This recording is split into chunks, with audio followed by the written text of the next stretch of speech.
ঢাকায় গেরিলা আক্রমণ ঠেকাতে পাকিস্তানিরা ব্যবহার করলো এদেশীয় দালালদের। তাদের একজনের দেওয়া খবরের ভিত্তিতে আজাদের বাড়িতে রেইড হলো। গ্রেপ্তার হলেন আজাদ, জুয়েল সহ অন্যরা।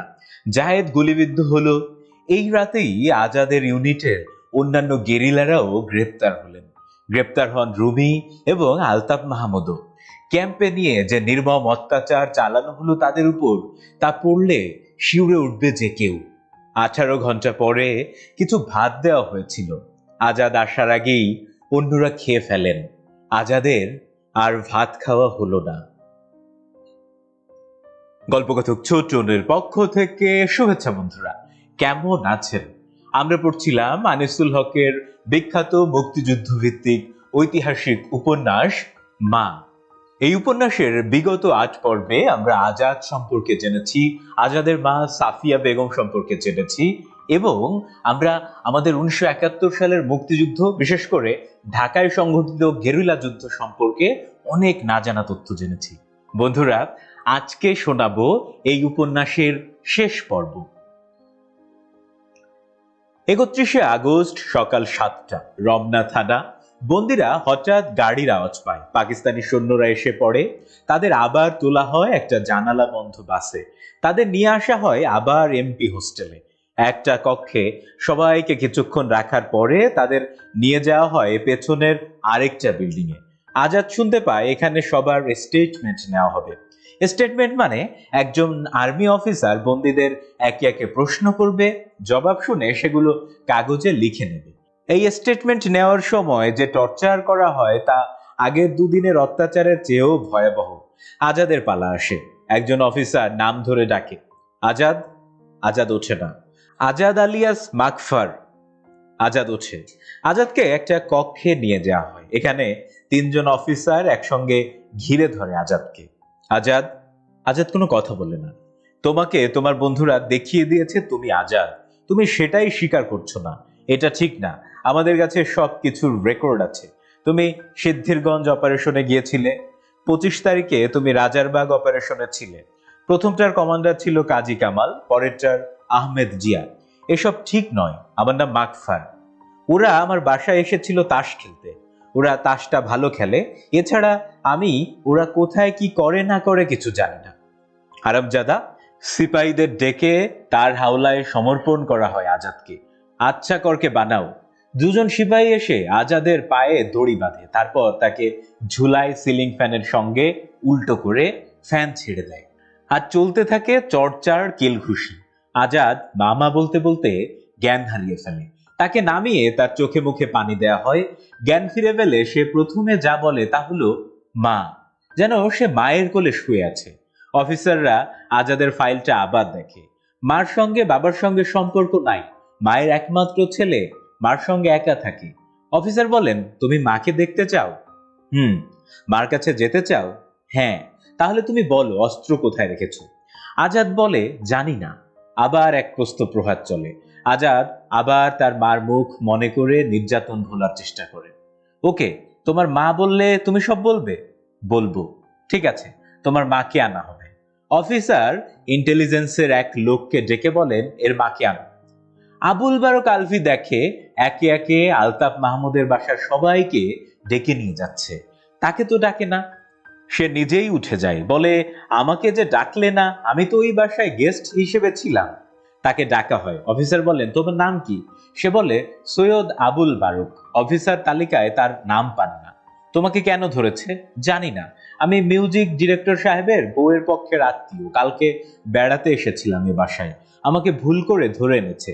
আবুল বারক আলফির চেহারা প্রতারণাময়। বয়স বোঝা যায় না। তার উপরে আগের দিনের মারের সমস্ত শরীরে কাটা কাটা দাগ, রক্ত শুকিয়ে ভয়াবহ দেখাচ্ছে। চোখ মুখ ফোলা, ঠোঁট কাটা, হাতের আঙুল থেকে নখ বের হয়ে আসছে। কর্নেলকে অনেক সহানুভূতি সম্পন্ন মনে হচ্ছে। এমন সময় আগের দিন ও রাতে যে সিপাইটা প্রচন্ড মেরেছিল তাকে দেখা যায় এদিকে আসছে। আবুল বারাক প্রমাদ গণে, কারণ ওই সিপাইটা সব জানে। সে জানে যে তার নামই আসলে আলভি, আর একজন মুক্তিযোদ্ধা তাকে আলভি বলে শনাক্ত করে গেছে। আরো খানিকক্ষণ চলে জিজ্ঞাসাবাদ। আবুল বারুক জানায় তার চাকুরি স্থলের কথা, সে রোজ অফিসে যায়, এই যে ফোন নম্বর ফোন করেন এটা সে বলে আত্মবিশ্বাস থেকে যে তার অফিসে কেউ খোঁজ করলে তার সহকর্মী বা বড় কর্তা তাকে বিপদে ফেলবে না। কর্নেল তাকে চলে যাবার অনুমতি দেন।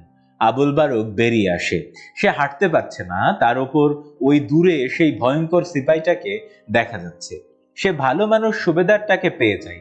এই সুবেদারটাকে পরশু থেকেই তার ফেরেস্তা বলে মনে হচ্ছে। প্রথম দিন যখন ওই কসাই টাইপের সিপাহীটা প্রচন্ড মার মারছিল, তখন এক সময় এই সুবেদার সিপাহীটাকে বলেছিল, ইতনা মার মাত মারো। আজ সুবেদার সাহকে সামনে পেয়ে আবুল বারুক বলে, আমি তো দাঁড়াতেই পারছি না, আমাকে কি তুমি রোড পর্যন্ত পৌঁছে দিতে পারো? শুনে সুবেদার বলে, আমি দোয়া করি তুমি একাই হেঁটে যেতে পারবে। পারতেছি না চাচাজি। সুবেদার আরেকজন সিপাহীকে বলে, ওকে পার করিয়ে দিয়ে আসো। আবুল বারুক হেঁটে হেঁটে সিপাহীর সঙ্গে রাস্তায় আসে। দূর থেকে সেই ভয়ঙ্কর সিপাহীটা তাকিয়ে দেখে তাকে। আবুল বারুক আলভির রক্তহীন হয়ে আসে। আবুল বারুক এখনো নিশ্চিত নয় তাকে ছেড়ে দেওয়া হচ্ছে নাকি ক্যান্টনমেন্টে নিয়ে যাওয়া হচ্ছে। এই সৈন্যটা তাকে রাস্তায় ছেড়ে দিয়ে বলে, বাসায় গিয়ে একজন ভালো ডাক্তার দেখাবে। আবুল বারুকের মনে হয় সে নবজীবন লাভ করে। এয়ারপোর্ট রোডে আসে, সে দেখে একটা গাড়ি যাচ্ছে, সে হাত তোলে, গাড়িটা তাকে অতিক্রম করে চলে যায়, তারপর ব্রেক কষে আবার ফেরে। আলভি ভয় পায়, গাড়ি থেকে বলা হয় গাড়িতে ওঠো। আবুল বারুক আলভি দেখতে পায় তার বন্ধু রানা ও নিমা রহমানের বাবা লুৎফর রহমান আলতাফ মাহমুদের বাসার পাশে থাকেন, বড় পাট ব্যবসায়ী। আলভি তাড়াতাড়ি গাড়িতে উঠে আলতাফ মাহমুদের বাসায় আসে। মহিলা মহলে সাড়া পড়ে যায়। নিমার মা এসে সব মহিলার সামনে আবুল বারুক আলভিকে খালিগা করে শুশ্রূষা করতে থাকেন। আলভি লজ্জা পায়, আবার মহিলাদের এই আদর সে উপভোগও করে। ফিরে আসে জামি, রুমির বাবা ইমাম শরীফ। এইভাবে কেউ ছাড়া পায়, কেউ পায় না। আজাদের মা মগবাজারের বাসায় পৌঁছার সঙ্গে সঙ্গেই মহুয়া বলে, আম্মা আপনি কই আসিলেন? কামরুজ্জামানে এক লোক রে আনছিল, কয় বলে আজাদের মা কই, জরুরি দরকার আছে, আজাদের ছাড়নের ব্যাপারে কথা আছে। মার বুকের ভেতরটা যেন লাফিয়ে ওঠে। আজাদকে ছাড়িয়ে আনা যাবে, ফিরে আসবে তার আজাদ। আশার সঞ্চার হয় খানিক। পরক্ষণেই কামরুজ্জামানের নাম শুনে তিনি খানিকটা হতাশ হন। মিলিটারির দালাল লোকটা ইউনুস চৌধুরীর বাসাতেও ঘুরঘুর করে। সে কি মতলবে এসেছিল আল্লাহই জানে। মহুয়া বলে, আপনারে থাকতে কইছে, আজকে বিকালে ফিরাইব। বিকালের জন্য অপেক্ষা করেন মা। তার বুক দুরু দুরু করে কাঁপছে, কিছুই ভালো লাগছে না। মহুয়ার কোলে ছোট মেয়েটা কাঁদে, মহুয়া তাকে স্তন পান করায়। মেয়েটা তখন চুপ করে। এই দৃশ্যের দিকে আজাদের মা তাকিয়ে থাকেন। তার বুকের ভেতরটায় হাহাকার করে ওঠে, কোথায় তার আজাদ? বিকালবেলা কামরুজ্জামান আসে। দরজায় আওয়াজ শুনে মা দৌড়ে দরজা খোলেন। কামরুজ্জামানের সঙ্গে আরো একটা লোক। কামরুজ্জামান বলে, চাচি আল্লাহর কাছে শুকর করেন, আমি রইসি বইলা না সুযোগ আইছে, আজাদরে সাইডা দেওয়ানের একটা ভাও করছি, ওনারে ক্যাপ্টেনে স্যার পাঠাইছে, কি কয় মন দিয়া শুনেন। আজাদের মা তাদেরকে ঘরের ভেতর আনেন, বসতে দেন। কামরুজ্জামানের সঙ্গে লোকটার মুখের দিকে তাকান। কালো প্যান্ট, সাদা শার্ট পরা লোক, চুল ছোট ছোট করে ছাটা, গোপ ছোট, চেহারাটা পেটানো। লোকটা বলে, আজাদের সঙ্গে দেখা করতে চান? জি। মার বুক এমন ভাবে কাঁপছে যেন তার শরীরের অংশ আর নাই। ছেলেকে ছাড়ায় আনতে চান? জি। আজকা রাতে আজাদ রমনা থানায় আসবে, আপনারে আমি দেখা করায় দেব, বুঝলেন? জি। তার সঙ্গে দেখা করবেন, দেখা করে কি বলবেন? জি। দেখা করে বলবেন সে যেন সবার নাম বলে দেয়। জি। শোনেন, ছেলেকে যদি ফিরে পেতে চান তাকে বলবেন সে যেন সবার নাম বলে দেয়, বুঝেছেন? হুম। অস্ত্র কোথায় রেখেছেন সে যেন বলে দেয়, বুঝেছেন? হুম। সে যদি সব স্বীকার করে তাকে রাজসাক্ষী বানানো হবে, বুঝেছেন? আজাদের মা তার মুখের দিকে তাকায়, শূন্যতার দৃষ্টি। কামরুজ্জামান বলে, রাজসাক্ষী মানে হে সবাইরে ধরায় দেব, যারা যারা আসল ক্রিমিনাল তাগো বিরুদ্ধে সাক্ষী দেব, পুরস্কার হিসাবে হ্যারে ক্ষমা কইরা দেব, আপনার ছেলেরে সাইডা দিব। আমি কইছি আজাদ ভালো ছেলে, হ্যাঁ ইন্ডিয়ায় যাই নাই, আর বন্ধু বান্ধব পাল্লায় পুইরা। আজাদের মা দীর্ঘশ্বাস ফেলেন। লোকটা বলে, আপনি বললে আপনার ছেলে আপনার কথা শুনবে, আমাদের কথা শুনছে না, বাজে ছেলেদের সাথে মিশে ও কিছু ভুল করছে, সব স্বীকার করলে তাকে ছেড়ে দেওয়া হবে। এরপর ছেলেকে দেখে রাখবেন আর যেন খারাপ ছেলেদের সঙ্গে না মিশে। যাওয়ার আগে কামরুজ্জামান বলে যায়, রাতের বেলা রমনা থানায় যাইয়েন, আজাদ থাকবো, যা যা কইছে ঠিক মতো কইরেন, বুঝছেন? তারা চলে যায়। কোচি এসে বলে, কি কইল আম্মা? আজাদ দাদাকে ছেড়ে দিবে? ও আম্মা। মা কিছুই বলেন না, একদিকে তাকিয়ে থাকেন। মহুয়ার মেয়েটা আবার কাঁদছে। কেন কাঁদছে? মহুয়া কাছে নাই, সে তাকে দুধ দিচ্ছে না কেন? রাত্রিবেলা গরাদের এপারে আজাদ, ওপারে তার মা। ছেলেকে দেখে মার সর্বান্তকরণ কেঁপে ওঠে, কেঁদে ওঠে, কিন্তু তিনি ছেলেকে কিছুই বুঝতে দিতে চান না। আজাদের চোখ মুখ ফোলা, ঠোঁট কেটে গেছে, চোখের উপরে ভ্রুর কাছটা কাটা, সমস্ত শরীরে মারের দাগ, মেরে মেরে ফুলিয়ে দেওয়া হয়েছে, কাটা জায়গাগুলোয় রক্ত শুকিয়ে দেখাচ্ছে ভয়াবহ। এখন আজাদকে তিনি কি বলবেন? বলবেন রাজসাক্ষী হও, সব স্বীকার করো? এটা কি তিনি বলতে পারেন? বলতে পারেন না। ওর বাবা ইউনুস আহমেদ চৌধুরী এই শহরে এখনো সবচেয়ে ক্ষমতাবান লোকদের একজন। গভর্নরের সঙ্গে তার বন্ধুত্ব, আর্মির অফিসাররাও তার ইয়ার বান্ধব। আজাদের ছোট মা, তিনি শুনতে পান কর্নেল রিজভি নামের একজন ভাই ডেকেছে। কর্নেলের ছোট বোনের নামের সঙ্গে নাকি তার নামের মিল আছে। সাফিয়া বেগম যদি ইঙ্গিতেও চৌধুরীর কাছে ছেলের জন্য তদবির করেন, তাহলেও তো ছেলে তার মুক্তি পাবে। আবার চৌধুরীর নিজের ভাই আওয়ামী লীগের দপ্তর সম্পাদক, ওই দিক থেকেও তাদের কোনো সমস্যা নাই। আজাদের ছোট মা নাকি আজাদের চাচা সহ আওয়ামী লীগের নেতৃবৃন্দকে গাড়িতে করে নদীর তীরে পৌঁছে দিয়েছেন, কিন্তু তার ছেলেকে তিনি রাজসাক্ষী হতে বলবেন? অন্যের ছেলেদের ফাঁসানোর জন্য, মুক্তিযোদ্ধাদের ধরিয়ে দেওয়ার জন্য, মুক্তিযোদ্ধাদের অস্ত্রগুলো পাকিস্তানিদের হাতে তুলে দেওয়ার জন্য। ছেলে তার যুদ্ধে যাওয়ার পরে একদিন বলে, মা তুমি কিন্তু আমাকে কোনো দিনও মারো নাই। হ্যাঁ, তার ছেলেকে তিনি কোনো দিনও ফুলের টোকাও দেন নাই। সেই ছেলেকে ওরা কি মারটাই না মেরেছে। আর ছেলে তার করাচি থেকে চিঠি লিখেছিল, মা ওরা আর আমরা আলাদা জাতি, অনেক ব্যবধান। না, তিনি আর যাই হন না কেন বেঈমান হতে পারবেন না। ছেলেকে যুদ্ধে যেতে তিনিই অনুমতি দিয়েছেন। আজাদ বলে, মা কি করব, এরা তো খুব মারে, স্বীকার করতে বলে, সবার নাম বলতে বলে। বাবা তুমি কারো নাম বলনি তো? না মা, বলি নাই, কিন্তু ভয় লাগে যদি আরো মারে, যদি বলে ফেলি। বাবারে, যখন মারবে তুমি শক্ত হয়ে থেকো, সহ্য করো, কারো নাম যেন বলে দিও না। আচ্ছা মা। মা ভাত খেতে ইচ্ছা করে, 2 দিন ভাত খাই না, কালকে ভাত দিয়েছিল, আমি ভাগ পাই নাই। আচ্ছা কালকে যখন আসবো তোমার জন্য ভাত নিয়ে আসবো। সেন্ট্রি এসে যায়, বলে সময় শেষ, জানগা। মা হাঁটতে হাঁটতে কান্না চেপে ঘরে ফিরে আসেন। পাশেই হলি ফ্যামিলি, জায়েদা টগর সেখানে চিকিৎসাধীন আছে, কিন্তু সেখানে যেতে তার ইচ্ছে করছে না। সকালবেলা যথারীতি গাড়ি এসে বন্দীদের নিয়ে যায় এমপি হোস্টেলের ইন্টিগ্রেশন সেন্টারে।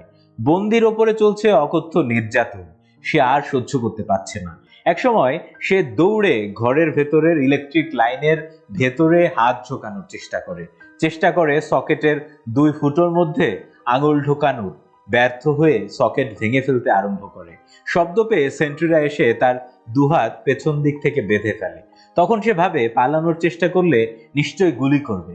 তখন যখন এক ঘর থেকে আরেক ঘরে নিয়ে যাওয়া হচ্ছে, তখন সে অকস্মাৎ দৌড়ে গেটের দিকে যাবার চেষ্টা করে, এই আশায় তাকে গুলি করা হবে। কিন্তু সৈন্যরা অতটা উদারতার পরিচয় দেয় না, তাকে ধরে নিয়ে এসে উল্টো রাইফেলের বাট দিয়ে প্রচন্ড জোরে মারতে থাকে। আজাদকে আবার নিয়ে যাওয়া হয় কর্নেলের সামনে। তিনি কাগজ দেখেন, তাকে তার মার সঙ্গে দেখা করানো হয়ে গেছে, ইন্টেলিজেন্সের রিপোর্ট।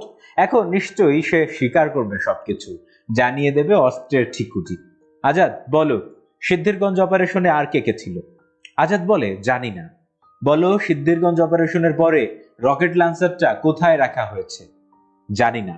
কর্নেল ইঙ্গিত দেন। আজরাইলের মতো দেখতে একজন সৈনিক এগিয়ে আসে, আজাদের ঘাড়ে এমন ভাবে হাত লাগায় যে মনে হয় ঘাড় মটকে যাবে। তাকে ধরে একটা চেয়ারে বসানো হয়, তাকে বাঁধা হয় চেয়ারের সঙ্গে। বিদ্যুতের তার খোলামেলা ভাবে আজাদের চোখের সামনে খুলে বাঁধা হচ্ছে চেয়ারের সঙ্গে, তার পায়ের সঙ্গে। তাকে এখন শক দেওয়া হবে। আজাদের একবার মনে হয় ফারুক ইকবালের কথা। 3 মার্চ রামপুরা থেকে পুরানা পল্টনের ছাত্র সংগ্রাম পরিষদের মিটিং এ আসার জন্য মিছিলে নেতৃত্ব দিচ্ছিল সে। টেলিভিশন ভবনের সামনে আর্মি গুলি চালায়, গুলিবিদ্ধ হয়ে রাজপথে লুটিয়ে পড়ে ফারুক ইকবালের শরীর। তখন সারাটা শহরে জনরব ছড়িয়ে পড়ে যে ফারুক ইকবাল নিজের বুকে রক্ত দিয়ে রাস্তায় মৃত্যুর আগে লিখেছিল জয় বাংলা। তখন খবরটা বিশ্বাস হয় নাই আজাদের, এখন ঠিক অবিশ্বাস্য হচ্ছে না। তার মনে পড়ে লেফটেন্যান্ট কমান্ডার মোয়াজ্জেম হোসেনের মৃত্যুর বর্ণনা, যা সারাটা শহরে ছড়িয়ে পড়েছে কিংবদন্তির মতো। আগরতলা ষড়যন্ত্র মামলার ২ নম্বর আসামি লেফটেন্যান্ট কমান্ডার মোয়াজ্জেম হোসেনের বাসায় ২৫শে মার্চ রাতে ১১টার দিকে আর্মি ঢুকে পড়ে। তাকে জিজ্ঞেস করে, তুমহারা নাম কিয়া? তিনি বলেন, কমান্ডার মোয়াজ্জেম হোসেন। তারা বলে, বলো পাকিস্তান জিন্দাবাদ। তিনি বলেন, এক দফা জিন্দাবাদ। পুরোটা মার্চে যখন নানা রকমের আলোচনা চলছিল, তখন মোয়াজ্জেম হোসেন এই এক দফার সংগ্রামকে এগিয়ে নিয়ে যেতে চাচ্ছিলেন। এক দফা, এক দাবি, বাংলার স্বাধীনতা। সৈন্যরা গুলি করলো, লুটিয়ে পড়লো তার দেহ। প্রচন্ড অত্যাচার চলছে আজাদের উপর দিয়ে, কিন্তু আজাদ নির্বিকার। সে শুধু মনে করে আছে তার মায়ের মুখ। মা বলেছেন, বাবা শক্ত হয়ে থেকো, কারো নাম বলো না। একসময় কর্নেল তার হাতের কাগজ রাখে, ছুঁড়ে ফেলেন, তারপর নির্দেশ দেন চূড়ান্ত শাস্তির। আজাদের ঠোঁট তখন নড়ে ওঠে, কারণ সে জানে চূড়ান্ত শাস্তি মানে এই শারীরিক যন্ত্রণার চির উপশম। আজাদের মন এই টর্চারের হাত থেকে বাঁচার সম্ভাবনায় আশ্বস্ত হয়ে ওঠে। পরদিন কখন রাত হবে, কখন তিনি ভাত নিয়ে যাবেন রমনা থানায়, সারাদিন অস্থির থাকেন মা। দুপুরে তিনি তার ভাত মুখে দিতে পারেন না, তার ছেলে ভাত খেতে পায় না। তিনি বাসায় বসে আরাম করে ভাত খাবেন, তা কি হয়? সন্ধ্যা হতে না হতেই তিনি চাল ধুতে লেগে পড়েন। দিনের বেলায় ঠিক করে জোগাড় যন্ত্র করে রেখেছেন কি রাখবেন। মুরগির মাংস, ভাত, আলু ভর্তা, বেগুন ভাজি। একটা টিফিন ক্যারিয়ারে নেবেন নাকি দুটোই তার কেমন যেন লাগে। রাত নেমে আসে, সারাটা শহর নিস্তব্ধ হয়ে পড়ে। কারফিউ দেবার আগেই ভাত নিয়ে তিনি হলি ফ্যামিলিতে আশ্রয় নেন। রাত আর একটু বেড়ে গেলে দুটো টিফিন ক্যারিয়ারে ভাত নিয়ে তিনি যান রমনা থানায়। দাঁড়িয়ে থাকেন, কখন আসবে গাড়ি, কখন এমপি হোস্টেল থেকে নিয়ে আসা হবে আজাদদের। অনেকক্ষণ দাঁড়িয়ে থাকার পরে গাড়ি আসে। একজন একজন করে নামে বন্দিরা। কই, এর মধ্যে তো তার আজাদ নাই। আর্মিরা চলে গেলে তিনি পুলিশের কাছে যান। আমার আজাদ কই? পুলিশ কর্তা নামের তালিকা দেখেন, বলেন, না আজাদ তো আজকে আসে নাই। মাকফা চৌধুরী, না এ নামেও তো কেউ নাই। তারা কি আসতে পারে? আজ রাতে? না। কালকে? বলতে পারি না। টিফিন ক্যারিয়ারে ভাত নিয়ে আজাদের মা কিংকর্তব্য বিমূঢ়ের মতো দাঁড়িয়ে থাকেন সারা রাত থানার চত্বরে। বাইরে বাংকারে পাকিস্তানি সেনাদের চোখ এলএমজির পেছনে ঝুলু ঝুলু হয়ে আসে। ভেতরে পুলিশের প্রহরী মশা মারে গায়ে চাপড় দিতে দিতে। বিচারপতির বাসভবনের উল্টো দিকের গির্জার ঘন্টা বাজে। মা দাঁড়িয়ে থাকেন টিফিন ক্যারিয়ার হাতে। তার কেবলই মনে হতে থাকে সেই দিনগুলির কথা। বিন্দু মারা যাবার পর যখন তার পেটে আবার সন্তান এলো, প্রতিটা মুহূর্ত তিনি কিরকম যত্ন আর উৎকণ্ঠা নিয়ে ভেতরের জীবনটাকে বাঁচিয়ে রাখতে চেয়েছিলেন। আর সন্তানের জন্ম দেবার পরে কানপুরের ক্লিনিকেই চৌধুরী সাহেব আজান দিয়েছিলেন, আর ভারতবর্ষের আজাদির স্বপ্নে ছেলের নাম রেখেছিলেন আজাদ। তার পেটের ভেতরটা গুড়গুড় করছে, যেন তিনি আজাদকে আবার এই পৃথিবীর সমস্ত বিপদ আপদ শঙ্কার প্রকোপ থেকে বাঁচাতে তার মাতৃগর্ভে নিয়ে নেবেন। যদি তিনি পাখি হতেন, এখনই তার পাখা দুটো প্রসারিত করে আজাদকে তার বুকের নিচে টেনে নিতেন। আসসালাতু খায়রু মিনান নাউম। ভোরের আজান দেবার সঙ্গে সঙ্গে তিনি দৌড় ধরেন তেজগাঁ থানার দিকে। ওখানে যদি তার আজাদ থাকে। ঝিরঝির করে বৃষ্টি ঝরে, ছোট ছোট ছাদে তিনি কিছুই টের পান না। তেজগাঁ থানার চত্বরে হাজির হন। তখনও তার হাতে দুটো টিফিন ক্যারিয়ার। পুলিশকে দুটো টাকা চা খাওয়ার জন্য উপহার দিয়ে তিনি আজকের হাজতিদের পুরো তালিকা দেখেন। গরাদের এপাশে দাঁড়িয়ে হাজতিদের প্রত্যেকের মুখ আলাদা আলাদা করে নিরীক্ষণ করেন। না, আজাদ নাই। এখান থেকে এমপি হোস্টেল বেশি দূরে নয়। তিনি এমপি হোস্টেলের দিকে দৌড় ধরেন। একজন সুবেদারের সঙ্গে দেখা হয় তার। সুবেদারকে বলেন, আজাদ কোথায়? আমি আজাদের মা। সুবেদার বলে, মাইজি উনি তো এখানে নাই, ক্যান্টনমেন্টে আছেন, আপনি বাড়ি চলে যান। মা কি করবে বুঝে উঠতে পারেন না। তার হাতের ভাত ততক্ষণে পচে উঠে গন্ধ ছড়াচ্ছে, আর তার নিজের পরিপাকতন্ত্রের ভেতরে থাকা পরশু দিনের ভাতও যেন পচে উঠেছে। মাইজি আপনি বাড়ি চলে যান। মা এক সময় বাসায় চলে আসেন। তাকে পাথরের মতো দেখায়। তিনি মহুয়াকে, কচিকে সংসারের স্বাভাবিক কাজকর্ম দেখিয়ে দেন, কিন্তু তবু মনে হয় সমস্তটা পৃথিবীও গুমোট হয়ে আছে। কি অসহ্য ভাবসা গরম। বৃষ্টি হলে কি জগৎটা একটু স্বাভাবিক হতো? তিনি হাসপাতালে যান, দেখতে পান জায়েদের জ্ঞান ফিরে এসেছে। টগরের অবস্থা উন্নতির দিকে। তিনি জুরাইনের বড় হুজুরের কাছে যান। বেগম সাহেবার কাছে যান। তারা তাকে আশ্বাস দেন যে আজাদ বেঁচে আছে, আজাদ ফিরে আসবে, ঘাবড়াও মাত, ও আপস আয়েগা। মহুয়া বলে, আম্মা কিছুই খান না, না খেয়ে খেয়ে কি আপনি মারা যাবেন? আজাদ দাদা ফিরে আসবে তো। মা কিছুই খান না। একদিন দুদিন। মহুয়া বলে, আম্মা আপনি কি আত্মহত্যা করতে চান? আত্মহত্যা মহাপাপ, আপনি মারা গেলে আমরা কার কাছে থাকবো আম্মা? মার হুঁশ হয়। তিনি তার চোখের সামনে দেখতে থাকেন তার ভাগ্নে ভাগ্নি, চঞ্চল কুচি, টিস্যুর অপ্রাপ্ত বয়স্ক মুখ, জায়েদ টগরের শয্যাশায়ী শরীর। তিনি মরে গেলে এরা কোথায় যাবে, কার কাছে থাকবে? মহুয়া একটা থালায় ভাত বেড়ে টেবিলে রাখে। তাকে ধরে জোর করে এনে খাবার টেবিলে বসায়। মা খাবেন বলেই আসেন। দুদিন খান না, পেটে খিদাও আছে।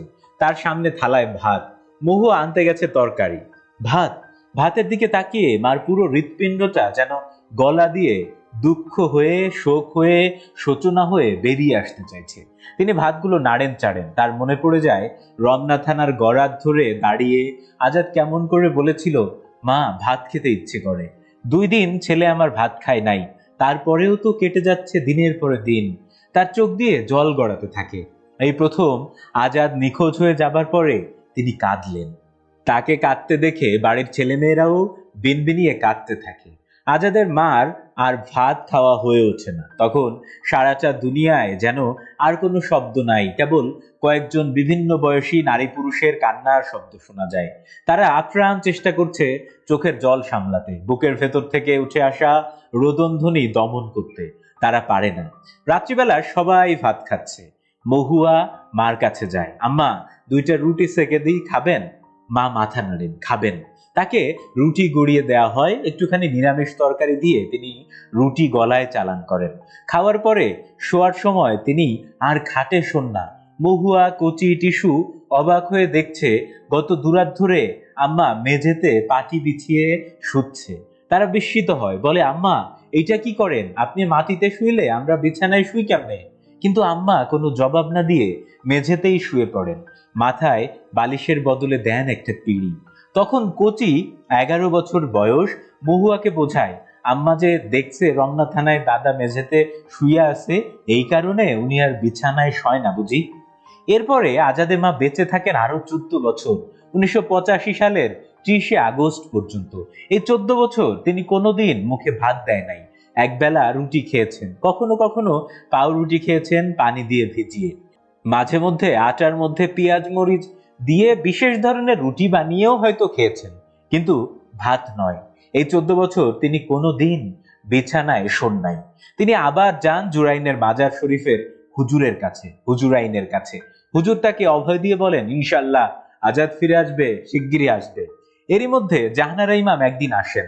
তারা পরস্পরকে জড়িয়ে ধরেন অনেকক্ষণ, কেউ কথা বলেন না। তারপর আজাদের মা মুখ খোলেন, বনগো কি সর্বনাশ হয়ে গেল, আপনার রুমিকেও নাকি ধরে নিয়ে গেছে।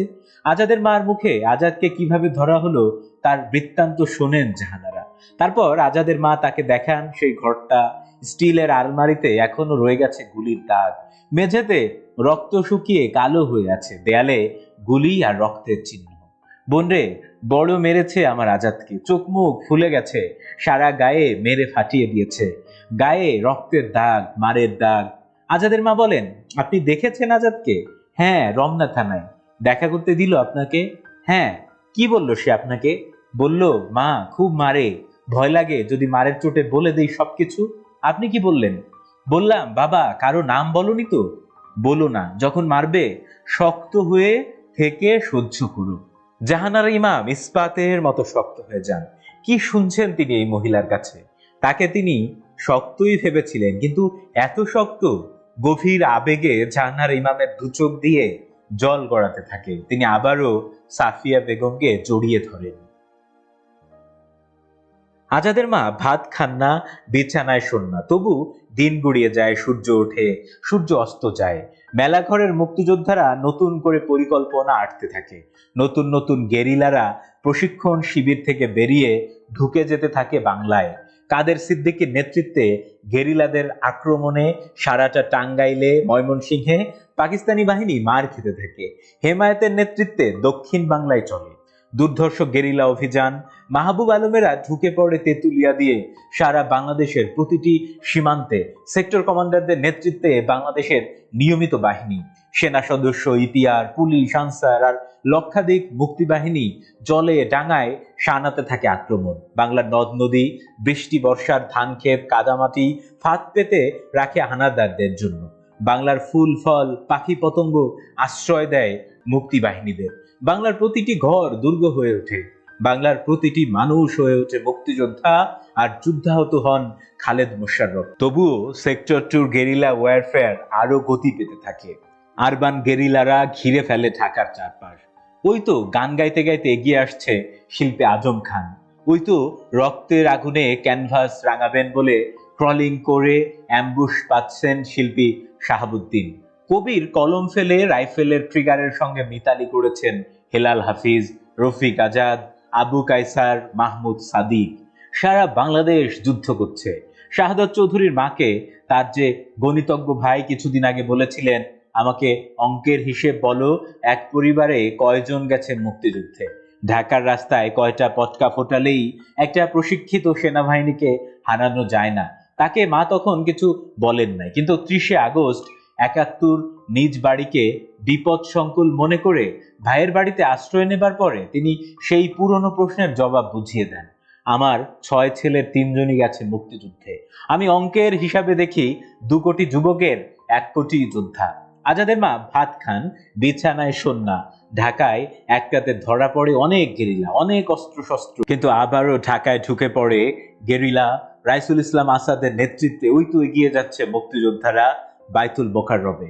সেনাবাহিনীর 2টো লরির মধ্যে হাইজ্যাক করা গাড়িতে বোমা পেতে রেখে একই সঙ্গে উড়িয়ে দিচ্ছে 2টো লরি। বোমা বিস্ফোরিত হয় টিভি ভবনের 6 তলায়। ঢাকার উত্তরে মানিক বাহিনীর তৎপরতা, আর দক্ষিণে ক্র্যাক প্লাটুন ভরাডুবি ব্রিজ ওড়াতে গিয়ে শত্রু বাহিনীর গুলিতে শহীদ হয় মানিক। তখন second in command Nasir Uddin Yusuf Bachchu গ্রহণ করে নেতৃত্ব। পানির নিচে নেমে যাচ্ছে নৌ কমান্ডোরা। একই সময়ে চট্টগ্রাম, খুলনা, চাঁদপুর, বরিশাল, নারায়ণগঞ্জ, ঢাকায় ডুবিয়ে দেওয়া হবে জাহাজ। 300 নৌ কমান্ডো অপেক্ষা করছে কখন আকাশবাণীতে বাজবে, আমি তোমায় শুনিয়েছিলাম আমার যত গান। নেমে গেল যোদ্ধারা জলে, আবার অপেক্ষা পরের গানের জন্য। আমার পুতুল আজকে প্রথম যাবে শ্বশুর বাড়ি। 0 আওয়ার, আঘাত করো। একসঙ্গে হঠাৎই ডুবে গেল 10টা জাহাজ। Operation jackpot. সেপ্টেম্বরে আবার পরিচালিত হয় অপারেশন জ্যাকপট 2। ধীরে ধীরে ঘেরাও হতে থাকে ঢাকা। চারিদিকে 16,000 গেরিলা।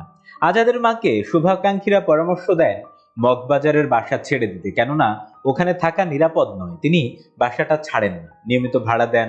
যদি আজাদ ছাড়া পায়, যদি এসে দেখে বাসায় কেউ নাই, কিন্তু তারা চলে যান মালিবাগে। 72 সাল পর্যন্ত মগবাজারের বাসার ভাড়া গুনেছেন তিনি, অবশেষে ছেড়ে দেন। এদিকে চৌধুরী সাহেবের পক্ষ থেকে কামরুজ্জামান আসতে থাকে আজাদের মার কাছে, এখনো চলো চৌধুরীর কাছে। আজাদের বাবাও তার প্রথম ছেলেকে হারিয়ে মুষড়ে পড়েছেন। তিনি নানাভাবে চেষ্টা চালিয়েও ছেলের খোঁজ বের করতে পারেন না। আজাদের বাবার পানাশক্তি বেড়ে যায়। এক একটা রাতে তিনি আজাদ আজাদ বলে নিজের চুল ছিঁড়েন। আজাদের ছোট্ট মাকে অভিযুক্ত করে নানা অভিযোগে। লোক পাঠিয়ে দেন সাফিয়া বেগমের কাছে, নানাভাবে মিনতি করেন যেন সাফিয়া বেগম তার বাড়িতে ফিরে যান, কিন্তু আজাদের মা অনড়। প্রশ্নই আসে না চৌধুরীর কাছে ফিরে যাবার। এ তার নিজের যুদ্ধ, এ যুদ্ধে তিনি হেরে যেতে পারেন না।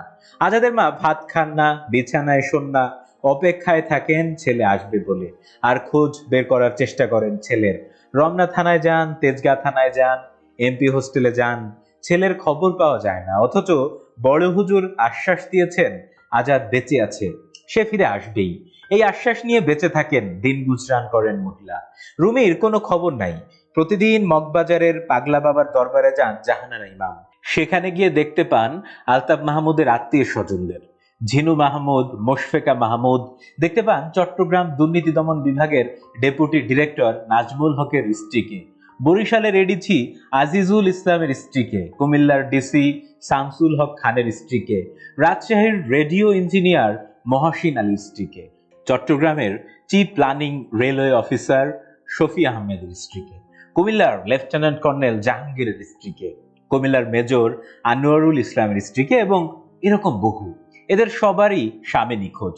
তারা পরস্পরের দুঃখের কাহিনী শোনেন। এদের মধ্য থেকে জাহানারা ইমাম তার নিজের ছেলেকে হারানোর শোক অনেকটা ভুলতে থাকেন। পিএসপি আওয়াল সাহেবের স্ত্রী আসেন ছোট ছেলে ও মেয়েকে নিয়ে। জাহানারা জানেন তার 3 ছেলে মুক্তিযুদ্ধে গেছে, কিন্তু ভুলেও সে কথা তারা আলোচনা করেন না। উলফাতের বাবা ছাড়া পাবার পরে তার স্ত্রীকে তাকে আনেন পাগলা বাবার কাছে, কিন্তু ভুলেও জাহানারা তাকে শুধান না উলফাত বা আশফাকের কথা। এর মধ্যে একদিন খবর আসে 4 সেপ্টেম্বর রাতে ইয়াহিয়ার সাধারণ ক্ষমা ঘোষণার আগের রাতে ঢাকায় শখানেক মুক্তিযোদ্ধাকে গুলি করে মেরে ফেলা হয়েছে। জাহানারা ছুটে যান আজাদের মার কাছে। আজাদের মা কোনো খবর আর পান নাই। জাহানারা ইমামের মনে এই আশঙ্কা জাগে যে কেউ নাই, রুমি নাই, বদি নাই, বাকের নাই, জুয়েল নাই, আজাদ নাই, বাসা নাই, আলতাফ মাহমুদ নাই। রুমির মা অপেক্ষায় থাকেন যে রুমি ফিরে আসবে। আজাদের মা ভাত বেড়ে নিয়ে বসে থাকেন যে তার ছেলে এসেই ভাত খেতে চাইবে। রুমি আসে না, আজাদ আসে না, কিন্তু স্বাধীনতা নিকটবর্তী হতে থাকে। ভারত বাংলাদেশকে স্বীকৃতি দেয়। পাকিস্তান ভারতের সঙ্গে যুদ্ধ ঘোষণা করে মুক্তিবাহিনী আর মিত্রবাহিনী দ্রুত এগিয়ে আসতে থাকে ঢাকার দিকে। গভর্নর হাউসে মিটিং চলাকালে আকাশ থেকে এসে পড়ে ভারতীয় বিমানের বোমা। সারা আকাশ থেকে ছড়ানো হয় পাকিস্তানি বাহিনীর প্রতি আত্মসমর্পণের আহ্বান সংবলিত লিফলেট। রেডিওতে ঘোষণা দেওয়া হতে থাকে আত্মসমর্পণের আহ্বান। মিত্রবাহিনীর সঙ্গে গেরিলারা ঢুকে পড়ে ঢাকায়। মেজর হায়দার ওই তো লম্বা পা ফেলে এগিয়ে যাচ্ছেন রেসকোর্স ময়দানের দিকে। যাচ্ছেন কাদের সিদ্দিকী।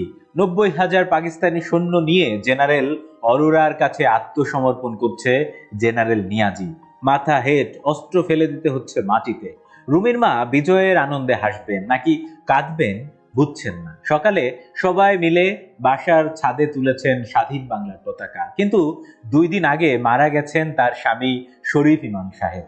সকালে সবাই মিলে বাসার ছাদে তুলেছেন স্বাধীন বাংলার পতাকা, কিন্তু 2 দিন আগে মারা গেছেন তার স্বামী শরীফ ইমাম সাহেব হৃদরোগে আক্রান্ত হয়ে। আসলে আর্মির নির্যাতনের সুদূর প্রসারী প্রতিক্রিয়া। আর তাছাড়া রক্ত হিম করা সব খবর আসছে। মনির চৌধুরী নাই, শহীদুল্লাহ কায়সার নাই, ডাক্তার রাব্বি, ডাক্তার আলিম চৌধুরী, তাদের কারা যেন 2 দিন আগে চোখ বেঁধে জিপে করে তুলে নিয়ে গেছে। বিকাল নাগাদ খবর আসে রায়ের বাজারের জলা জোবাচা একটা বদ্ধভূমি, পড়ে আছে সবার লাশ। সন্ধ্যার পরে বিদ্যুৎ নাই বলে মোমবাতি জ্বালিয়ে বসে আছেন জাহানারা ইমাম। তার দুবাহুর ভেতরে জামি, বাইরের গাড়ির শব্দ, তারপর দরজায় করাঘাত। কাঁধে স্টেইন ঝুলিয়ে কয়েকটা তরুণ দাঁড়িয়ে। তিনি বলেন, এসো বাবারা এসো, আমি মেজর হায়দার, এ শাহাদাত, এ আলম, এ আনু, ফতে, জিয়া আর এই যে চুলু। বড় গোপ জুলফি নামে এসেছে দাড়ির ধরনে, মিলে গেছে গোফের সঙ্গে। আলম বলে, চুলু, সামাদ ভাই, এরা জেলে ছিল, আমি নিজেই এদের রিলিজ অর্ডারে সাইন করে এদের ছাড়িয়ে নিয়ে এলাম। শাহাদাতের চাইনিজ স্টেইন গানটা জাহানারা ইমাম নিজের হাতে তুলে নেন, তারপর তুলে দেন জামির হাতে। আজাদের মা থাকেন মালিবাগের একটা বেড়ার বাসায়। 16 ডিসেম্বর সকাল থেকেই তিনি শুনতে পাচ্ছেন দেশ স্বাধীন হয়ে যাচ্ছে, পাকিস্তানি আর্মি সারেন্ডার করতে যাচ্ছে। তার বুকের ভেতরটা আশায় আনন্দে কেমন যে করে। তিনি মহুয়াকে বলেন, দেশ স্বাধীন হলে জেলখানা থেকে সব মুক্তিফৌজ তো ছাড়া পাবে, কি বলিস তোরা? সকাল গড়িয়ে বিকাল হয়, তিনি একবার ঘরে যান, আবার বেরিয়ে আসেন। ডিসেম্বরের বিকালের হলদেটে আলো এসে পড়ে দাওয়ায় দাঁড়িয়ে থাকা আজাদের মার মুখে।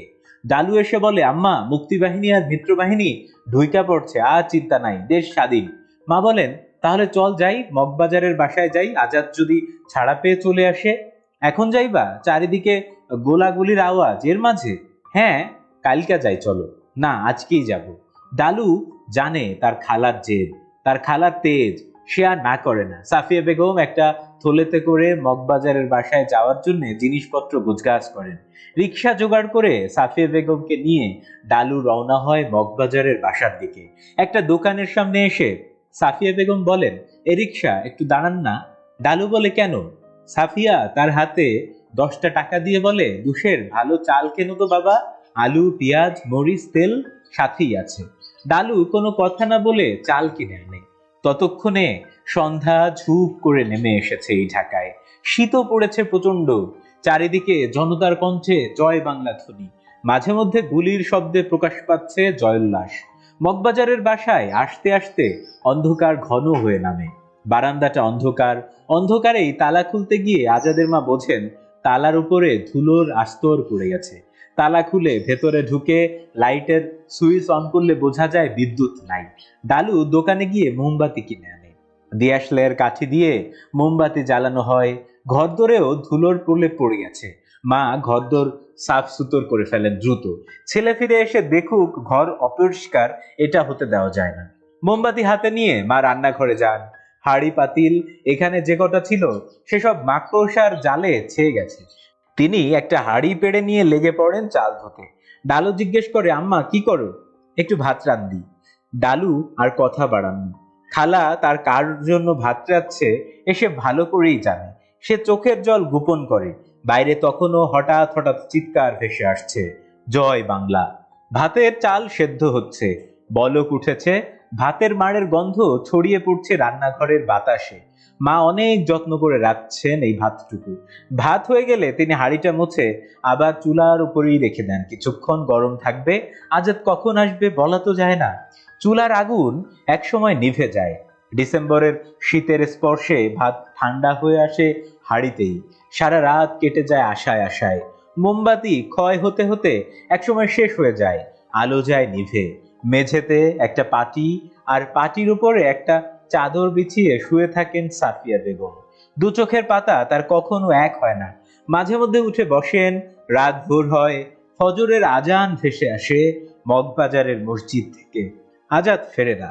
সকালবেলা রোদ উঠলে সাফিয়ার বোনের ছেলেমেয়েরাও চলে আসে এই বাসায়। চঞ্চল বলে, আম্মা, মগবাজারের মোড়ে পাড়ার পোলাপান আজাদ ভাইয়ের নামে ব্যানার টাঙাইছে। কেন? চলো তো দেখে আসি। চলো। চঞ্চলের সঙ্গে মা হাঁটতে থাকেন। মগবাজারের চৌরাস্তায় এসে দেখেন পাড়ার ছেলেরা ব্যানার তুলছে, শহীদ আজাদ অমর হোক। তিনি বলেন, এইসব কি তুলছো? এইসব নামাও। আজাদ তো বেঁচে আছে, ও তো ফিরবে। আজাদের মা কিছুদিন থাকেন মগবাজারের বাসায়। এই সময় তার সঙ্গে এসে দেখা করতে কাজী কামাল উদ্দিন, হাবিবুল আলম আসে। সাফিয়া তাদের যত্ন আত্তি করেন, তাদের ভাত না খাইয়ে ছাড়তে চান না। ছেলেরাও কথা না বাড়িয়ে হাত ধুয়ে খেতে বসে যায়। কাজী কামাল ভাত খায়, সাফিয়া বেগম তার পাতে ভাত তুলে নেন। কাজী কামাল ভাত চিবোয়, আজাদের মা তাদের মুখের দিকে তাকিয়ে চোয়ালের ওঠানামা দেখেন। হাবিবুল আলম তার বড় জুলফিওয়ালা গাল নেড়ে ভাত খেতে খেতে গল্প করে। সেন্ট্রাল জেল থেকে সে বের করেছে চুলু ভাইকে, সামাদ ভাইকে। আজাদের মা বলেন, আমার আজাদও বেঁচে আছে, কালকে বড় হুজুর স্বপ্নে দেখে আমাকে বলেছে। জাহানারা ইমাম আসেন। জাহানারা ইমাম খোঁজ খবর নিতে থাকেন অন্য মায়েদের, জুয়েলের মা কোথায়, বদির মা কোথায়, বাকেরের মা কোথায়, এইসব। আজাদের মা সবাইকে বলেন আজাদ অবশ্যই বেঁচে আছে, সে ফিরে আসবেই। এই বিশ্বাস তিনি পান জুরাইনের বড় হুজুরের কাছ থেকে। আর তখন নানা জনরব শোনা যেতে থাকে। একজন এসে বলে যে আজাদকে দেখেছে লন্ডনে, টিউব রেলে তার পাশের আসনেই বসা। আজমির শরীফ থেকে একজন আত্মীয় ফিরে এসে বলে ওখানকার খাদেম বলেছে আজাদ বেঁচে আছে, ফিরে আসবে। আজাদের মার মৃত্যুর পরে মালিবাগের শ্বশুর বাড়িতে বসে কোচির মনে পড়ে 72 সালে মাঝে মধ্যে আম্মাকে সে গান গেয়ে শোনাতো। এই সময় আম্মার প্রিয় গান ছিল আজি বাংলাদেশের হৃদয় হতে কখন আপনি। কচি গলা ছেড়ে গাইতো। মা ঘরে কুপি জ্বলছে, আলো নড়ছে, মার মুখে আলো পড়ছে আর নড়ছে। চুপচাপ পার্টিতে বসে গান শুনছেন। আজি বাংলাদেশের হৃদয় হতে কখন আপনি, তুমি এই অপরূপ রূপে বাহির হলে জননী। ওগো মা, তোমায় দেখে দেখে আখি না ফেরে, তোমার দুয়ার আজি খুলে গেছে সোনার মন্দিরে।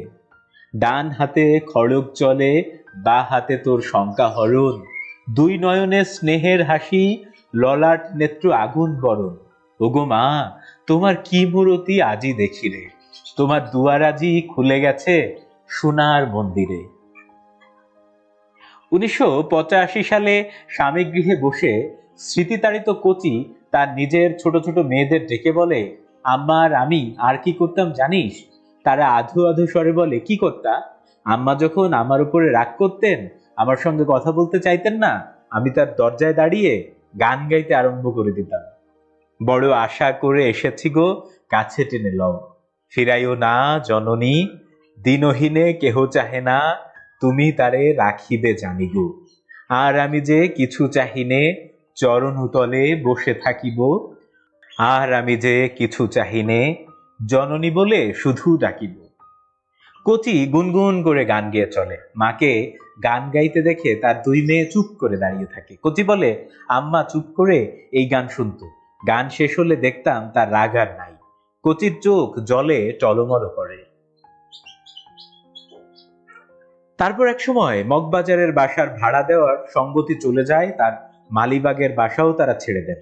বাসা ছেড়ে দিয়ে ওঠেন বিক্রমপুরে আরেক বোনের ছেলের বাড়িতে। কিছুদিন চলে যায়, সেখান থেকে এসে ভাড়া নেন খিলগাঁওয়ের এক বাসা, যাকে ঠিক হয়তো বাসা বলা যাবে না, বলতে হবে বস্তিঘর। অন্তত যে রাজপ্রাসাদে তিনি একদা থাকতেন তার তুলনায় এত বস্তি, নর্দমার গন্ধ ঘরের মধ্যে, কাঁচা বাঁশের বেড়া, চারিদিকে গরিব মানুষের কোলাহল। খিস্তি খেউড় জায়েদ কাজ নেয় গাড়ির ওয়ার্কশপে, সারাদিন কাটে তার কালিঝুলি মেখে গাড়ির নিচে। জাহানারা ইমাম বাসায় আসেন। আজাদের মার অবস্থা দেখে তার বুকের ভেতরটা হাহাকার করে ওঠে। এতটা খারাপ অবস্থা কারো হতে পারে এ তার কল্পনার অতীত। দারিদ্র্যের কষাঘাতের চিহ্ন ঘর জুড়ে। আজাদের মার চেহারাও খুবই খারাপ হয়ে গেছে, শুকিয়ে তিনি অর্ধেক হয়ে গেছেন। অথচ এই মহিলা একদিন এই শহরে রাজরানী ছিলেন। জাহানারা ইমাম বলেন যে তিনি সাহায্য করবেন, কিন্তু আজাদের মা কারো সাহায্য নেবেন না। কেবল সৈয়দ আশরাফুল হক, যে আজাদের ছোটবেলার বন্ধু ছিল, তার কাছ থেকে কিছু টাকা কি মনে করে নেন। মাঝে মধ্যে মুক্তিযোদ্ধা কাজী কামাল আসে, সে তো আবার আজাদের সহপাঠী, তাকে তো আর না করা যায় না। আজাদের আরেক বন্ধু হিউবার্ট রোজারিও একদিন এসে তাকে মা বলে ডাকে। সাফিয়া বেগম তার মাথায় হাত বোলান। সে তখন জোর করে তার হাতে কিছু টাকা গুছিয়ে দেয়, তিনি সেটাও গ্রহণ করেন না। ভাত তিনি আর কোনোদিন খান না। দুটো পাতলা রুটি, একটু সবজি হলেই তার দিন চলে যায়। কি শীত কি গ্রীষ্ম, তার বিছানা মেঝেতে পাটি বিছিয়ে খুব শীতের রাতে গায়ের উপরে দুটো শাড়ি ভাঁজ করে ঢেকে দেওয়া থাকে। জাহানারা ইমাম আবার আসেন তার বাসায়, বলেন, আপনার এই কাহিনী আমি লিখতে চাই, আপনি আজাদের ফটো দেন, আপনার ছবি দেন। তিনি বলেন, না, আমি ইতিহাস হতে চাই না, কোনো কিছু লিখবেন না। কি জানি, হয়তো তিনি চৌধুরীর কাছে নিজেকে ছোট করতে চান না। জাহানারা ইমাম একা খোঁজ খবর করেন আর সব শহীদ মায়েদের। সময়ের চাকা ঘুরছে, পৃথিবী ঘুরছে, জীবনের চক্রে পড়ে কোথায় ছিটিয়ে পড়েছে শহীদ জুয়েলের মা, শহীদ বদির মা, শহীদ বাকেরের মা। কত কত শহীদ এই দেশে, তাদের কতজন মা অভিযোগহীন দুঃখ সয়ে পাথর হয়ে যাওয়া, কখনো উচ্চবাচ্য না করা এক একজন মা। চৌধুরী আবার প্রস্তাব পাঠান সাফিয়া বেগমকে বাসায় নিয়ে যেতে। কাকুতি মিনতি করেন, তার নিজের শরীরও ভেঙে আসছে। তিনি দীর্ঘশ্বাস ফেলেন, নিজের অতীত আনন্দময় সুখের জীবনের কথা ভেবে ভেবে। কিন্তু সাফিয়া বেগম রাজি হন না, রাজি হওয়ার প্রশ্নই ওঠে না। ইতিমধ্যে আরো বিয়ে করেছেন চৌধুরী, চট্টগ্রামে পেতেছেন আরেক সংসার, তার কাছে যাওয়ার চিন্তাও তো অবান্তর। এখনো ইস্কাটনের বাসা সাফিয়া বেগমেরই নামে, ফরাশগঞ্জের বাসা এবং ঢাকায় আরো অনেক জমাজমি। জাহানারা ইমামের কাছে তার সম্পর্কে লেখার প্রস্তাবটা শুনে সাফিয়া বেগম এক রাতে তার ছেলের চিঠিগুলো বের করেন। সেখান থেকে আলাদা করেন আজাদের একটা বিশেষ চিঠি। মা, কেমন আছো? আমি ভালোভাবেই পৌঁছেছি এবং এখন ভালোই আছি। হরতাল বন্ধ হয়ে গেছে, রীতিমতো ক্লাস হচ্ছে, পরীক্ষা শীঘ্রই শুরু হবে। দোয়া করো, তোমার দোয়া ছাড়া কোনো উপায় নেই। আমি নিজে কি ধরনের মানুষ আমি নিজেই বুঝতে পারি না। আচ্ছা, তুমি বলো তো, সব দিক দিয়ে আমি কি ধরনের মানুষ? আমি তোমাকে আঘাত না দেওয়ার অনেক চেষ্টা করি। তুমি আমার মা দেখে বলছি না, তোমার মতো মা পাওয়া দুর্লভ। এই বিংশ শতাব্দীতে তোমার মতো মা যে আছে কেউই বিশ্বাস করবে না। আমি এগুলো নিজে হৃদয় থেকে বলছি, তোমার কাছে ভালো ছেলে সাজবার জন্য নয়। যদি আমি পৃথিবীতে তোমার দোয়ায় বড় বা নাম করা হতে পারি, তবে পৃথিবীর সবাইকে জানাবো তোমার জীবনী, তোমার কথা।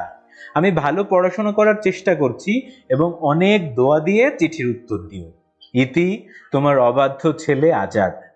আজাদ লিখেছিল, সে যদি নাম করা হয় কোনোদিন, সে লিখবে তার মায়ের জীবনী, পৃথিবীকে জানাবে তার মায়ের কথা। আজাদ যদি বেঁচে থাকে, যদি ফিরে আসে, নিশ্চয়ই এই কাজ সেই করবে। তিনি তো এই কাজ অন্য কাউকে করতে দিতে পারেন না। 1985 সালের আগস্ট মাস। আগস্ট মাস এলেই ঢাকার মুক্তিযোদ্ধাদের মাথার মধ্যটা কেমন করতে থাকে, জায়েদের হাত পা ঘামতে থাকে দরদর। 29শে আগস্ট দিবাগত রাতে আজাদ চলে গিয়েছিল 14 বছর আগে।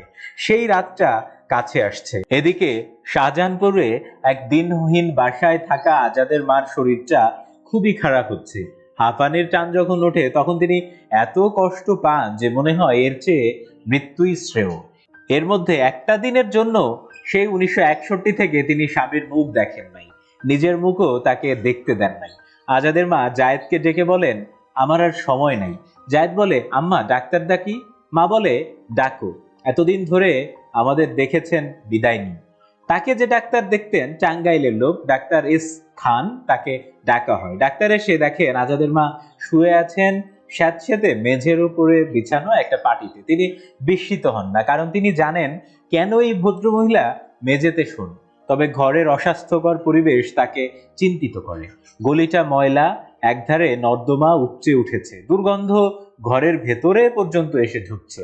ঘরটাতেও আলো তেমন নাই, তবে সাফিয়া বেগমের মুখখানা তিনি প্রশান্তই দেখতে পান। তিনি তার নাড়ি পরীক্ষা করেন, স্টেথোস্কোপ কানে দিয়ে তার বুকের ভেতরের হাঁপড়ের শব্দের মর্ম অনুধাবন করেন।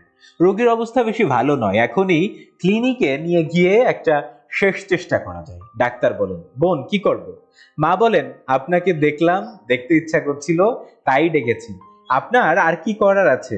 আমার সময় হয়ে এসেছে, আমাকে বিদায় দিন। ভুল ত্রুটি যা করেছি মাফ করে দেবেন। হাসপাতালে যাওয়া দরকার? না, দরকার নেই। আল্লাহ। একটা দীর্ঘশ্বাস ফেলে ডাক্তার কিছু ওষুধ দিয়ে বিদায় হন। মা বলেন, উকিল ডাকো, গ্যান্ডারিয়ার জমিগুলো আমি লেখাপড়া করে দেব। উকিল ডাকা হয়। তিনি গ্যান্ডারিয়ার জমি তার ভাগ্নে ভাগ্নিদের নামে আর জুরাইনের মাজারের নামে দলিল করে দেন। 29শে আগস্ট পেরিয়ে যায়, আসে 30শে আগস্ট। তিনি ভাগ্নে ভাগ্নিদের ডাকেন, জায়েদকে বলেন, শোনো, আমার মরণের পরে কবরে আর কোনো পরিচয় লিখবে না, শুধু লিখবে শহীদ আজাদের মা, বুঝলে? জি। জায়েদরা কাঁদতে শুরু করে। তিনি বলেন, শোনো, আসলে আজাদ যুদ্ধের সময়ই শহীদ হয়েছে। ওর বইয়ের জন্য আমি কিছু গয়না রেখেছিলাম, এগুলো রেখে আর কোনো লাভ নাই। আজাদ তো আসলে যুদ্ধের সময়ই শহীদ হয়েছে, এগুলো তোমাদের দিয়ে গেলাম। তোমরা বড় হুজুরের সাথে আলাপ করে সৎ কাজে এগুলো ব্যয় করো। আমার যাওয়ার সময় হয়েছে, আমি যাই বাবারা, মায়েরা। জায়েদ, টিসু, টগর, তাদের বউ বাচ্চা যারা তার পাশে ছিল তারা কাঁদতে থাকে। তিনি ইশারা করে বলেন, কেঁদো না। তিনি একটা ট্রাঙ্কের চাবি জায়েদের হাতে তুলে দেন। পরে জায়েদ সেই ট্রাঙ্ক খুলে প্রায় 100 ভরি সোনার গয়না দেখতে পায়। আশ্চর্য তো মহিলা, এতটা কষ্ট করলেন কিন্তু ছেলের বউয়ের জন্য রাখা গয়নার এই 14টা বছর হাত দিলেন না। 13ই জেলহাজ 30শে আগস্ট 1985 বিকালে 4:45টায় আজাদের মা শেষ নিঃশ্বাস ত্যাগ করেন। জায়েদ অন্যান্য কৃত্যের সঙ্গে মুক্তিযোদ্ধা কাজী কামাল বীরবিক্রমকে খবরটা দেওয়ার কর্তব্যটাও পালন করেন। সেখান থেকে খবরটা পান জাহানারা ইমাম। তিনি আবার একে একে খবর দেন ঢাকার আরবান গেরিলাদের, হাবিব আলম, হ্যারিস, বাচ্চু, ফতে, উলফত, শাহাদাত, চুলু, আলভি, আসাদ, শহীদুল্লাহ খান বাদল, হিউবার্ট রোজারিও। পরদিন সকালে লাশ নিয়ে যাওয়া হয় জুরাইন গোরস্থানে। জাহানারা ইমাম রয়ে যান গাড়ির ভেতরে, গোরস্থানের গেটের বাইরে। জনাদির শেখ মুক্তিযোদ্ধা আর কিছু নিকটাত্মীয়েরা সব যাত্রী দলটি কফিন বয়ে নিয়ে চলে। লাশ গড়ে নামানোর পরে হঠাৎই রৌদ্রোজ্জ্বল আকাশ থেকে বৃষ্টি নামতে থাকে। একটা অচেনা মিষ্টি গন্ধে পুরো গোরস্থানের বাতাস আচ্ছন্ন হয়ে থাকে। অনেক মুক্তিযোদ্ধারই মনে হয় তাদের সহযোদ্ধা শহীদরা আজ অনেকেই একত্রিত হয়েছে এই সমাধি ক্ষেত্রে, যেন তারা পুষ্প বৃষ্টি করছে বেহেস্ত থেকে, যেন তারা মাটি দিচ্ছে কবরে। শহীদ জুয়েল, শহীদ বদি, শহীদ বাকের, শহীদ আলতাফ মাহমুদ, শহীদ রুমি প্রমুখ আর শহীদ আজাদ এখানে উপস্থিত। সহযোদ্ধা শহীদের মাকে সমাহিত করতে এসে ঢাকার আরবান গেরিলা দলের সদস্যরা আচ্ছন্ন হয়ে পড়ে, ঘোরগ্রস্ত হয়ে পড়ে, তাড়িত বোধ করে। স্মৃতি তাদের দখল করে নেয়, স্বপ্ন আর দুঃস্বপ্ন তাদের জাগিয়ে তোলে। নিশি পাওয়া মানুষের মতো তারা হাঁচাহাঁচি করে, চিকালদর্শী বৃদ্ধের মতো তারা একবার কাঁদে, একবার হাসে। তারা স্মৃতি তর্পণ করে। আজাদের মার শেষকৃত্য সম্পন্ন হয়ে যাবার পরের কটা দিন তারা একা একা, জোড়ায় জোড়ায় কিংবা ছোট ছোট গ্রুপে বসে এই কাহিনী স্মরণ করে, বলা বলি করে, ঘাটাঘাটি করে। জাহানারা ইমাম কাগজ কলম নিয়ে লিখতে বসেন, কারণ তিনি মা। একটা লোক যখন মরে যায়, ভাইয়ের কাছে সেটা চলে যাওয়া, বোনের কাছে সেটা শূন্যতা, বাবার কাছে তার নিজেরই ধারাবাহিকতার ছেদ, বন্ধুর কাছে সেটা অতীত স্মৃতি আর বিস্মৃতির দোলাচল, পড়শির কাছে তা দীর্ঘশ্বাস, দেশের কাছে, কালের কাছে হয়তো তা প্রিয়তম পাতার ঝরে যাওয়া। কিন্তু মায়ের কাছে সন্তানের মৃত্যু হলো সমস্ত সত্তাটাই মৃতের দ্বারা দখল হয়ে যাওয়া। মায়ের স্মৃতি, মায়ের অস্তিত্ব, তার নিদ্রা, তার জেগে থাকা, তার স্বপ্ন, সবটা জুড়েই পুনর্বার জন্ম নিয়ে বিপুলভাবে বেড়ে উঠতে থাকে তার গতায়ু সন্তানটি। তার পরিপার্শ্ব, তার চারপাশের জগৎ একজন সন্তানহারা মায়ের এই গোপন বিপুল রক্তক্ষয়ী নিজস্ব সংগ্রামটাকে বুঝতে পারে না, আমলে আনে না। সন্তান নাই এই সত্যটা মেনে নিতে না পেরে মা করে চলেন তার নিজস্ব সংগ্রাম, বিস্মৃতির বিরুদ্ধে স্মৃতির সংগ্রাম। বিলাপ করে, সন্তানের স্মৃতির বয়ান করে, তার ছবি বুকের মধ্যে, ঘরের মধ্যে, ট্রাঙ্কের মধ্যে সংরক্ষণ করে, তার নামে কুরবানি দিয়ে, তার নামে গাছ লাগিয়ে, ফল ফলিয়ে তিনি চালিয়ে যান তার এই একাকী নিজস্ব ব্যক্তিগত সংগ্রাম। তাই করতে বসেন জাহানারা ইমাম, লিখে চলেন ৭১-এর ডায়েরি। বুকে পাথর বেঁধে দিনের পর দিন, পৃষ্ঠার পর পৃষ্ঠা। নিশ্চয়ই শহীদ জুয়েলের মা, শহীদ বদি আলমের মা, শহীদ বাশারের মা, শহীদ বাকেরের মা, বাংলাদেশের আরো লাখো শহীদের মা নিজ নিজ ধরনের বিস্মৃতির সুষুপ্তির বিরুদ্ধে একা জেগে থাকেন। আর তাদের সেই একাকী স্মরণ সংগ্রামের প্রতীক হয়ে শহীদ মিনারের মধ্য মিনারটা মাথা নিচু করে দাঁড়িয়ে থাকে মায়ের দুপাশে ৪টা সন্তান সমেত। দিন নাই রাত্রি নাই, কি রোদ কি বৃষ্টিতে। আজাদের ধরা পড়ার পর ৩১ বছর পরে, আজাদের মাকে দাফন করার ১৭ বছর পরে, একজন ক্ষুদ্র সামর্থ্য লেখক ৩১ আগস্টে আরম্ভ করে আজাদের অপূর্ণ একটা ইচ্ছা পূর্ণ করার অসম্ভব কাজটি। আজাদের মার কথা সবাইকে জানানো, আজাদের মার জীবনী রচনা করা। আজাদ মাকে লিখেছিল, সে যদি নাম করা হয়, বড় হয়, তাহলে সে সবাইকে জানাবে তার মায়ের কথা, রচনা করবে তার জীবনী। আজাদ অনেক বড় হয়েছে, এত বড় যে তার সমান আর কেই বা হতে পারে। নাম করা হয়েছে, এর চেয়ে বেশি নাম করা আর কিভাবে হওয়া যাবে। এখন আজাদের বাবা বেঁচে নাই, ইস্কাটনের বাসাটাও বিক্রি ও ভাঙা হয়ে গেছে, ওখানে উঠেছে বড় অ্যাপার্টমেন্ট। ৩৯ মগবাজারের বাসাটা একই রকম আছে। কামরুজ্জামান মারা গেছে পক্ষাঘাতগ্রস্ত হয়ে ভুগে ভুগে। শহীদ ক্রিকেটার জুয়েলের নামে আজও অনুষ্ঠিত হয় শহীদ জুয়েল স্মৃতি ক্রিকেট টুর্নামেন্ট। জাহানারা ইমাম আর বেঁচে নাই, কিন্তু রয়ে গেছে তার ৭১-এর দিনগুলি। মুক্তিযোদ্ধারা অনেকেই আছেন, কেউ কেউ নাই। বাংলাদেশ আছে, স্বাধীনতা আছে, কি জানি এই বাংলাদেশ তাদের কাঙ্ক্ষিত বাংলাদেশের সঙ্গে মেলে কিনা। আর জায়েদ ও চঞ্চল দাঁড়িয়ে গেছে নিজের পায়ে, তাদের আম্মার দোয়ায় তারা এখন সচ্ছল। আর তারা তাদের আম্মার কবরটা পাকা করে টাইলস শোভিত করে রেখেছে। আজও যদি কেউ যায় জুরাইন গোরস্থানে, দেখতে পাবে কবরটা, আর দেখতে পাবে প্রস্তর ফলকে উত্তীর্ণ তার পরিচয়, মোসাম্মদ সাফিয়া বেগম, শহীদ আজাদের মা।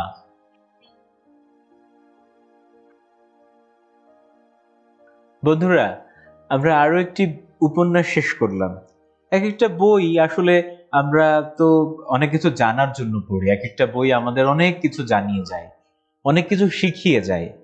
আমরা যে বইটা পড়লাম আনিসুল হকের মা, এই বই আমাদের এমন একজন মায়ের সাথে পরিচয় করিয়ে দিলেন, যিনি একজন শহীদের মা, একজন অনন্য মা, যিনি নিজের সন্তানকে যুদ্ধে যাওয়ার অনুমতি দিয়েছিলেন হাসি মুখে, যিনি জেলে গিয়ে নিজের সন্তানকে বলেছিলেন, বাবা সহ্য করে থাকবে, কারো নাম বলবে না। এমন একজন মা ছিলেন সাফিয়া বেগম। এই সাফিয়া বেগমের জীবনী লিখতে চেয়েছিলেন এই আজাদি। আমাদের আনিসুল হক অনেক বছর পরে সেই কাজটি করেছেন, আমাদেরকে একজন এমন মায়ের সাথে পরিচয় করিয়ে দিয়েছেন, যিনি এখন শুধুই শহীদ আজাদের মা না, যিনি সকল বাঙালির মা হয়ে উঠেছেন। বন্ধুরা, শেষ পর্ব পড়ার সময় বিভিন্ন জায়গায় আবেগ আপ্লুত হয়ে যাচ্ছিলাম, নিজেকে ধরে রাখতে পারছিলাম না। মনের অন্তঃস্থল থেকে আমাদের মুক্তিযুদ্ধের এইসব শহীদদের প্রতি বিনম্র শ্রদ্ধায় মাথা নত হয়ে যাচ্ছিল, হৃদয় কেঁপে উঠছিল এইসব মায়েদের জন্য। উপন্যাসের শেষে লেখকই বলেছেন, আমরা জানি না এনারা যেরকম বাংলাদেশ চেয়েছিলেন আমাদের দেশ স্বাধীন হলেও তেমন বাংলাদেশ হয়েছে কিনা। আমার মনে হয় নাই। আমাদের চেষ্টা করা উচিত যে দেশ একটা মুক্তিযুদ্ধ যে চেতনায় পরিচালিত হয়েছে, যে চেতনায় আমাদের আজাদরা শহীদ হয়েছেন, রুমিরা শহীদ হয়েছেন, যে চেতনার দেশকে পাওয়ার জন্য আমাদের সাফিয়া বেগম, আমাদের জাহানারা ইমামের মতো মায়েরা হাসি মুখে তাদের সন্তানদেরকে যুদ্ধে পাঠিয়েছেন এবং পরবর্তী জীবনগুলো দুর্বিষহ কষ্টে কাটিয়েছেন, তাদের এই ত্যাগের স্বীকৃতি একমাত্র তখনই হতে পারে যখন আমাদের দেশটি সত্যিকার অর্থে মুক্তিযুদ্ধের চেতনার দেশ হয়ে উঠবে। বন্ধুরা, আজকের মতো বিদায় নিচ্ছি। দেখা হবে, কথা হবে নতুন কোনো উপন্যাস নিয়ে।